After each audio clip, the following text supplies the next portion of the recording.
Assalamualaikum warahmatullahi wabarakatuh. Selamat pagi kepada Bapak John Harrison Purba MPD dan selamat pagi kepada rekan-rekan semuanya. Perkenalkan kami dari kelompok 4, di mana pada pagi hari ini kami akan membawakan materi tentang imigrasi. Mari simak penjelasan dari kami.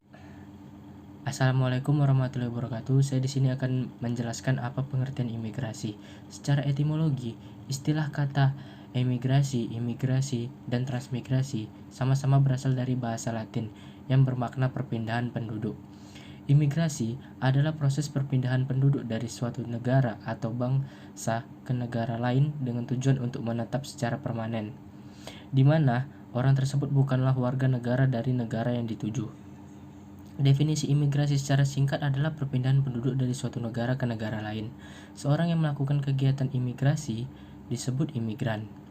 Kegiatan imigrasi ini tentu saja diatur oleh perundang-undangan yang berlaku bagi seluruh imigran atau warga asing di negara Indonesia. Bahkan, perundang-undangan telah memberikan definisi tersendiri mengenai apa itu imigrasi.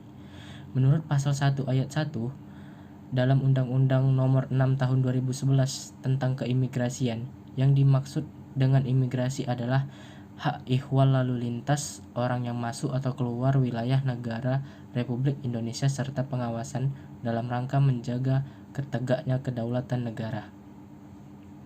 Terima kasih kepada Saudara Willy yang telah menjelaskan tentang apa pengertian imigrasi.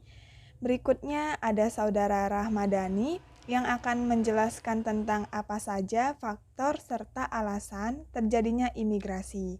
Kepada Saudara Rahmadani, dipersilahkan. Saya di sini akan menjelaskan apa saja sih faktor pendukung terjadinya imigrasi. Yang pertama, adanya kesempatan untuk mendapatkan pekerjaan yang cocok dengan minat dan bakat kita. Yang kedua, adanya kesempatan untuk mendapatkan pendapatan yang lebih baik daripada di negara sebelumnya. Yang ketiga, adanya kesempatan untuk mendapatkan pendidikan yang lebih tinggi dan lebih baik. Misalnya di desa, mungkin di sana kurang adanya universitas dengan jurusan yang kita inginkan. Dengan melakukan imigrasi ke negara lain atau di kota lain, kita akan mendapatkan universitas dengan jurusan yang kita inginkan.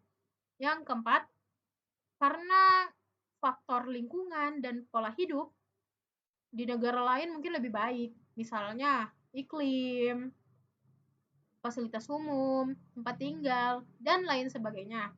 Yang terakhir, mungkin adanya tarikan dan dorongan dari orang-orang yang mungkin menjadi tempat berlindung kita, seperti keluarga dan para sahabat kita. Terima kasih. Baik, terima kasih kepada Saudara Rahmadani yang telah menjelaskan tentang apa saja faktor serta alasan terjadinya imigrasi. Selanjutnya ada Saudara Yusuf yang akan menjelaskan tentang apa saja yang termasuk ke dalam jenis-jenis pelanggaran dalam keimigrasian. Kepada Saudara Yusuf, dipersilahkan. Apa saja yang termasuk ke dalam jenis-jenis pelanggaran di bidang keimigrasian? Pelanggaran di bidang keimigrasian yang sering dilakukan oleh warga negara asing yakni A. Menyalahgunakan izin tinggal yang dimiliki. B. Berada di wilayah Indonesia dengan menggunakan sponsor fiktif. C. Tidak melaporkan adanya perubahan status sipil, alamat, domisili, pekerjaan, dan sponsor kepada kantor imigrasi setempat. D. Masuk ke wilayah Indonesia menggunakan visa dan paspor palsu yang bukan miliknya. E. Mengajukan permohonan paspor menggunakan identitas palsu. F. Penyelundupan narkoba. G. Terlihat dalam jaringan sindikat perdagangan manusia. Sekian dari saya. Assalamualaikum warahmatullahi wabarakatuh. Baik, terima kasih kepada Saudara Yusuf yang telah menjelaskan tentang apa saja yang termasuk ke dalam jenis-jenis pelanggaran di bidang keimigrasian. Selanjutnya ada Saudara Sofi yang akan menjelaskan bagaimana dampak yang ditimbulkan dari imigrasi serta upaya penanggulangannya. Kepada Saudara Sofi, dipersilahkan. Nah, di bagian kali ini saya akan menjelaskan tentang bagaimana sih dampak yang ditimbulkan dari terjadi imigrasi serta cara penanggulangannya. Yang pertama itu dampak positif. Dampak positif yang terjadi jika terjadinya imigrasi. Yang pertama, adanya peningkatan jumlah pendapatan di negara tujuan karena imigran tersebut merupakan salah satu sumber pajak negara. Yang kedua, meningkatnya rasa solidaritas atau persahabatan di antara kedua negara. Yang ketiga, meningkatnya jumlah tenaga ahli dari imigran-imigran asing tersebut. Yang keempat, bertambahnya uang asing yang mempercepat proses pembangunan di negara tersebut. Yang kelima, adanya ahli teknologi dari tenaga-tenaga asing yang datang ke negara tujuan tersebut. Dan yang terakhir, berkurangnya tingkat pengangguran yang ada di negara asal imigran tersebut. Nah, dampak yang kedua yaitu dampak negatif. Apa sih dampak negatif yang ditimbulkan dari terjadinya imigrasi tersebut? Yang pertama yaitu peningkatan jumlah penduduk di negara tujuan. Yang kedua, masuknya budaya-budaya asing yang tidak sesuai dengan budaya yang sudah ada di dalam negeri tersebut. Yang ketiga, terjadinya pelanggaran karena adanya imigran-imigran ilegal. Yang keempat, adanya maksud dan tujuan yang tidak baik dari imigran asing, contohnya yaitu mengedarkan narkoba. Yang kelima, adanya kecemburuan sosial antara tenaga kerja asing dengan tenaga kerja asli yang ada di dalam negeri tersebut.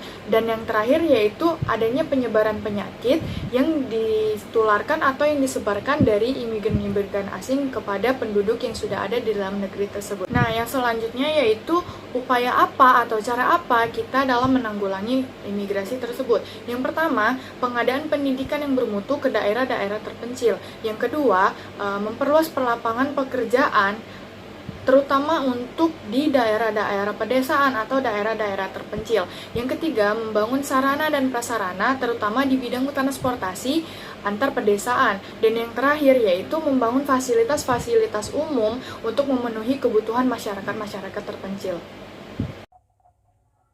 Baik, terima kasih kepada Saudara Sofi yang telah menjelaskan tentang bagaimana dampak yang ditimbulkan dari imigrasi serta upaya penanggulangannya. Dari materi ini dapat kita tarik kesimpulan bahwa dalam banyak kasus penduduk berimigrasi untuk mencari sumber cadangan makanan untuk menghindari kelangkaan makanan yang mungkin terjadi. Dan adapun salah satu faktor terjadinya imigrasi yaitu karena keadaan lingkungan dan keadaan hidup yang menyenangkan, misalnya iklim, cuaca, perumahan, serta sekolah. Baik, setelah saya menjelaskan tentang kesimpulan yang dapat diambil dari materi ini, maka berakhirlah video presentasi dari kelompok kami. Kami mohon maaf apabila ada kekurangan serta kesalahan dari kata-kata kami. Kami akhiri, wabillahi taufiq wal hidayah. Wassalamualaikum warahmatullahi wabarakatuh. Terima kasih.